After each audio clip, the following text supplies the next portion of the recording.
le temps où les troubles de la mémoire étaient relégués à une simple fatalité du grand âge est révolu. Pour les citoyens français de plus de 60 ans, la maladie d'Alzheimer et les syndromes démentiels apparentés représentent désormais une préoccupation majeure, un défi de santé publique qu'il est impératif d'aborder avec rigueur et précocité. Il est fondamental de comprendre qu'en France, avec un nombre estimé à plus d'1 million de personnes touchées par une maladie neurocognitive évolutive, la résilience face à cette pathologie réside dans l'action, non dans la tant imaginée l'histoire de Monsieur Dubois, 72 ans, ancien ingénieur aéronautique à Toulouse. Ses premiers signes étaient insidieux, des troubles mnésiques légers attribués à l'usure du temps. Sa femme, Madame Dubois, notait cependant une désorientation spatiale de plus en plus fréquente et des troubles exécutifs, se manifestant par une incapacité à gérer ses finances ou à planifier des tâches complexes, par crainte d'une stigmatisation ou d'une intrusion dans leur intimité. Ils ont retardé la consultation. C'est l'erreur la plus coûteuse. Le problème s'aggrave par l'inertie en France.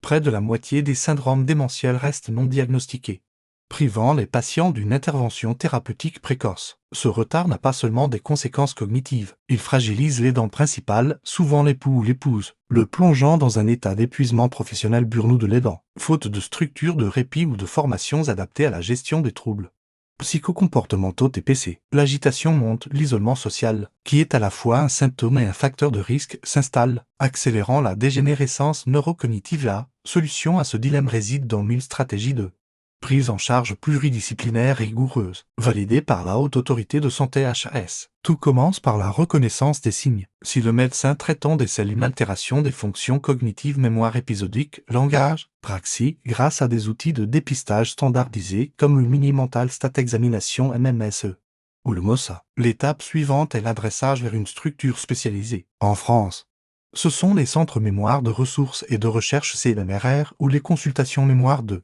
proximité qui assure le diagnostic étiologique. Le diagnostic de certitude repose sur l'élimination des causes réversibles carences en vitamine B12, hypothyroïdie et la recherche de biomarqueurs spécifiques pour la maladie d'Alzheimer. Cela inclut l'imagerie cérébrale IRM pour objectiver l'atrophie hippocampique et, dans les cas atypiques ou précoces, l'analyse du liquide céphalorachidien LCR par ponction lombaire pour doser les peptides amyloïdes et la protéine tau hyperphosphorylée PETO. Sur le plan thérapeutique, les approches sont doubles et complémentaires. Sur le plan pharmacologique, bien qu'il n'existe pas encore de traitement curatif, les molécules agissant sur la neurotransmission sont prescrites pour stabiliser ou ralentir transitoirement la progression de la maladie. Les inhibiteurs de l'acétylcholinestérase de népésyl, rivastigmine, galantamine sont utilisés dans les stades légers à modérés pour augmenter la concentration d'acétylcholine dans la fente synaptique, améliorant ainsi les fonctions attentionnelles et mnésiques. La mémantine, un antagoniste des récepteurs NMDA, est souvent introduite au stade modéré à sévère pour moduler l'hyperactivité glutamatergique.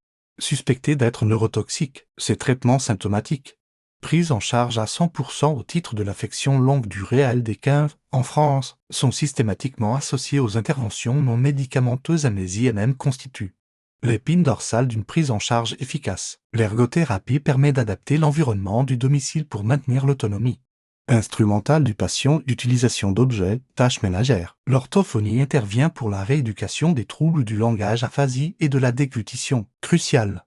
La stimulation cognitive atelier mémoire cherche à maintenir la réserve cognitive et à engager le patient. D'autres approches, telles que l'activité physique adaptée à PA, la musicothérapie ou la thérapie par la réminiscence, sont recommandées pour améliorer le bien-être émotionnel et réduire les TPC. La démonstration de Monsieur Dubois, qui a retrouvé un semblant de plaisir à classer ses anciennes photos sous la supervision d'un psychologue clinicien spécialisé, prouve l'efficacité de ces thérapies centrées sur la personne. C'est pourquoi, citoyen français de plus de 60 ans, vous devez agir aujourd'hui. L'histoire de Monsieur Dubois révèle que le plus grand danger est la passivité face au premier signe. Si vous ou un proche présentez des altérations cognitives, initiez immédiatement la démarche diagnostique. Contactez sans délai votre médecin traitant afin d'obtenir une orientation vers le CMRR le plus proche. Une démarche qui garantit un diagnostic de recours et l'accès à une prise en charge optimale, y compris l'inscription en ALD.